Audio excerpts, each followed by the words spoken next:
எல்லாருக்கும் வணக்கம். இந்திய அரசியல் சாசனம் நம்ம தமிழ்நாட்டில் இருக்கிற பிஜேபி முன்னெடுத்துள்ள எஸ்ஐஆருக்கு எதிராக இளைய தளபதியும் டிவிகே தலைவருமான விஜய் ஒரு அதிரடியான கருத்தை வெளியிட்டிருக்காரு. அந்த கருத்து தான் இப்போ சோசியல் மீடியாவிலும் அரசியல் வட்டாரத்திலும் பயங்கர ட்ரெண்டிங்காக போயிட்டுருக்கு. அந்த வீடியோவில் அவர் என்ன சொல்லியிருக்காரு அப்படின்னு தான் இந்த பதிவில் பார்த்து தெரிஞ்சுக்க போகிறோம். எல்லாருக்கும் வணக்கம். இந்திய அரசியல் சாசனம் நம்ம தமிழ்நாட்டில் இருக்கிற எல்லாருக்குமே கொடுத்துருக்கிற உரிமையில் ரொம்ப ரொம்ப முக்கியமானது ஓட்டிங் ரைட், வாக்குரிமை. ஒரு மனுஷன் உயிரோடு இருக்கான்றதுக்கு அடையாளமாக இருக்கிறதுல அவனோட ஓட்டுரிமை ரொம்ப முக்கியம்.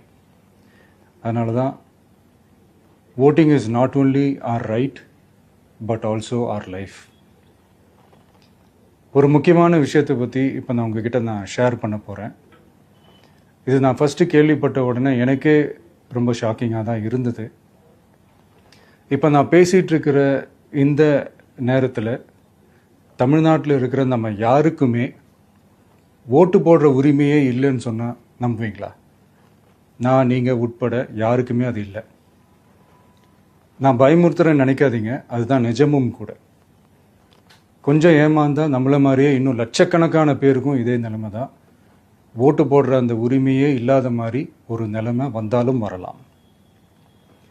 இதுக்கு மெயின் ரீசன் அந்த எஸ்ஐஆர், ஸ்பெஷல் இன்டென்சிவ் ரிவிஷன், சிறப்பு தீவிர திருத்தம். இப்போ இந்த எஸ்ஐஆர் நம்ம தமிழ்நாட்டில் எப்படி ஒர்க் ஆக போகுது? கடந்த ஜனவரி மாதம் எடுத்த அந்த கணக்கெடுப்பில் 6,36,00,000 வாக்காளர்கள் நம்ம தமிழ்நாட்டில் இருக்கிறாங்க. ஆனால் அவங்க யாருக்குமே இந்த ஓட்டு போடுற உரிமையே இல்லை. அந்த பிஎல்ஓன்னு சொல்லுவாங்க, பூத் லெவல் ஆஃபீஸர்ஸ், வாக்குச்சாவடி நிலை அலுவலர். அவங்க தான் வீடு வீடாக போய் அந்த ஃபார்மை கொடுப்பாங்க. அதை நம்ம ஃபில்அப் பண்ணி கொடுக்கணும். அதை தேர்தல் ஆணையம் அதை எடுத்துகிட்டு போய் அதை ஸ்க்ரூட்டினைஸ் பண்ணி அதெல்லாமே கரெக்டாக இருக்கான்னு செக் பண்ணி பார்த்ததுக்கப்புறம் அந்த வாக்காளர் பட்டியலை வெளியிடுவாங்க. அந்த வாக்காளர் பட்டியலில் நம்ம பேர் இருக்கணும், அப்போ தான் நம்மளால் ஓட்டு போட முடியும். அந்த புது பட்டியல் வர்ற வரைக்கும் நம்ம வாக்காளர்களான்றது அது உறுதியே செய்ய முடியாது. இன்கேஸ் அந்த புது பட்டியலில் நம்ம பேர் இல்லைன்னா அது ஒரு தனி ப்ராசஸ், அது ஒரு தனி ஃபார்ம், அது ஒரு தனி கிளைம்ன்ற மாதிரி அது ஒரு வேற வேலை. ஸோ இந்த மாதிரி நிறைய சிரமங்கள் குழப்பங்கள் இருக்கிறதுனால மக்களுக்கு இது மேலே ஒரு கன்ஃபியூஷன் ஒன்று இருக்குது. இது என்ன வெரிஃபிகேஷனா இல்லை ஒரு மறைமுக ரீரெஜிஸ்ட்ரேஷனா இல்லை இது ஒரு நியூ ரெஜிஸ்ட்ரேஷன் மாதிரியே தானா அப்படின்ற மாதிரி நிறைய கன்ஃபியூஷன் இருக்குது. அவங்க செய்ய வேண்டியதெல்லாம் ஒன்று தான்.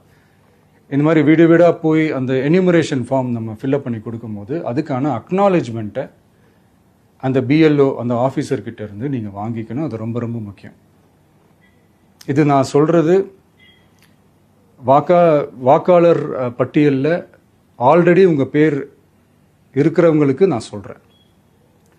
இப்போ புது வாக்காளர்கள், ஃபர்ஸ்ட் டைம் ஓட்டர்ஸ், அவங்களுக்கு ஃபார்ம் 6ன்னு ஒன்று இருக்குது. அதை நீங்கள் ஃபில்அப் பண்ணி நீங்கள் உங்கள் ஏரியாவில் இருக்கிற சம்மந்தப்பட்ட அந்த உங்கள் அலுவலகத்தில் நீங்கள் டைரெக்டாகவும் சப்மிட் பண்ணலாம், இல்லை நீங்கள் ஆன்லைன்லேயும் சப்மிட் பண்ணலாம். அப்படி ஆன்லைனில் நீங்கள் சப்மிட் பண்ணிங்கன்னா அதுக்கான ஸ்க்ரீன்ஷாட்டை எடுத்து வச்சுக்கோங்க. ஃபோனில் மெசேஜ் வரும், அதை சேவ் பண்ணி வச்சுக்கோங்க. அப்ராடில் இருக்கிறவங்க கூட அந்த எஸ்ஐஆர் ஃபார்மை டவுன்லோட் பண்ணி நீங்கள் அதை ஃபில்அப் பண்ணி சப்மிட் பண்ணலாம். அதுக்கான அக்னாலேஜ்மெண்ட்டை வாங்கி வச்சுக்கோங்க. ரொம்ப முக்கியமாக உங்களோட பிஎல்ஓ அந்த ஆஃபீஸர் யாருன்னு தெரிஞ்சு வச்சுக்கோங்க. இந்த தேர்தல் ஆணையம் அந்த வெப்சைட்டில் போனீங்கன்னா அந்த பர்டிகுலர் பிஎல்ஓ ஆஃபீஸரோட ஃபோன் நம்பர் கூட நீங்கள் எடுத்து வச்சுக்கலாம். இன்கேஸ் உங்களை யாரும் ரீச் பண்ணலை இல்லை உங்களுக்கு அந்த ஃபார்ம் கிடைக்கல அப்படின்னா நீங்கள் அவரை காண்டாக்ட் பண்ணி அந்த ஃபார்மை வாங்கி நீங்கள் ஃபில்அப் பண்ணி நீங்கள் சப்மிட் பண்ணலாம். ரொம்ப முக்கியமாக அதுக்கான அக்னாலேஜ்மெண்ட்டை வாங்கி வச்சுக்கோங்க. இது எல்லாமே சரியாக செஞ்சாலும் இந்த எஸ்ஐஆர் மேலே சில டவுட்ஸ் இருக்குது.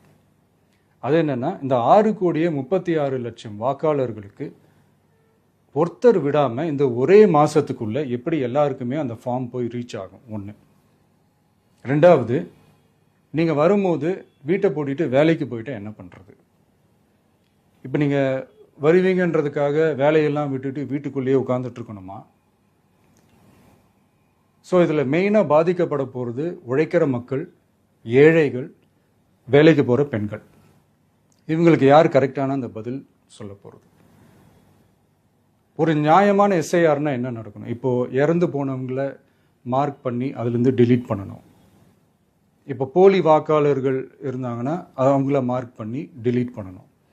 இப்போ ஆல்ரெடி ஓட்டு இருக்கிறவங்களுக்கு எதுக்கு இந்த ரெஜிஸ்ட்ரேஷன் என்ற பேரில் இவ்வளவு குழப்பங்கள் அப்படின்றதான் இங்கே கேள்வி.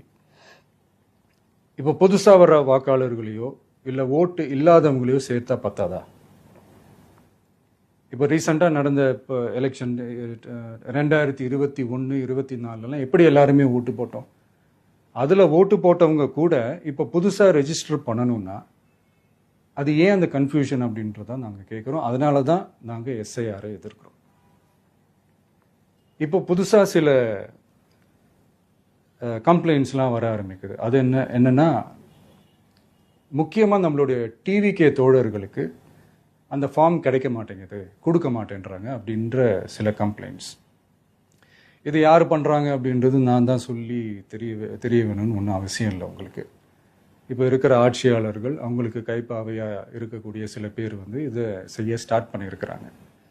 அதனால் மைடியர் வர்ச்சுவல் வாரியர்ஸ், இதை சாதாரணமாக எடுத்துக்காதீங்க. இது எல்லாருக்குமே அந்த ஃபார்ம் போய் ரீச் ஆகணும். இதில் ரொம்ப உறுதியாக இருங்க. அதையும் மீறி உங்களுக்கு அந்த ஃபார்ம் கிடைக்கலன்னா இருக்கவே இருக்கும் ஆன்லைன்.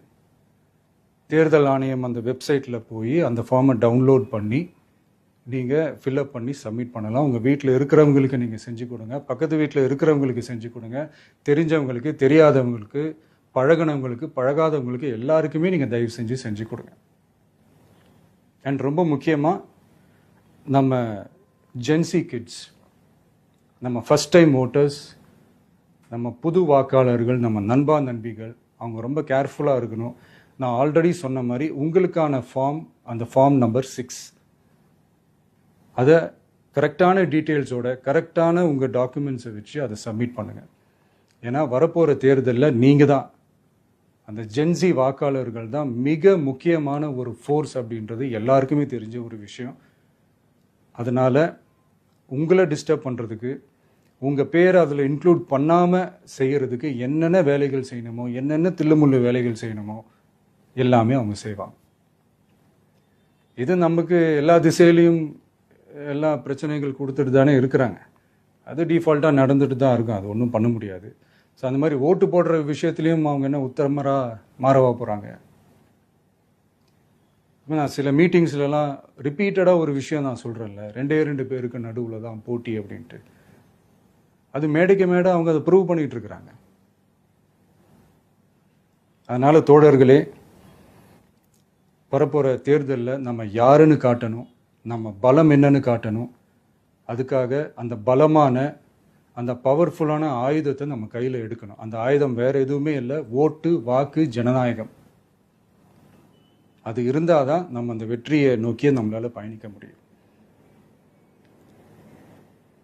தமிழ்நாடே அந்த வாக்குச்சாவடி முன்னாடி திரண்டு நிற்கணும்.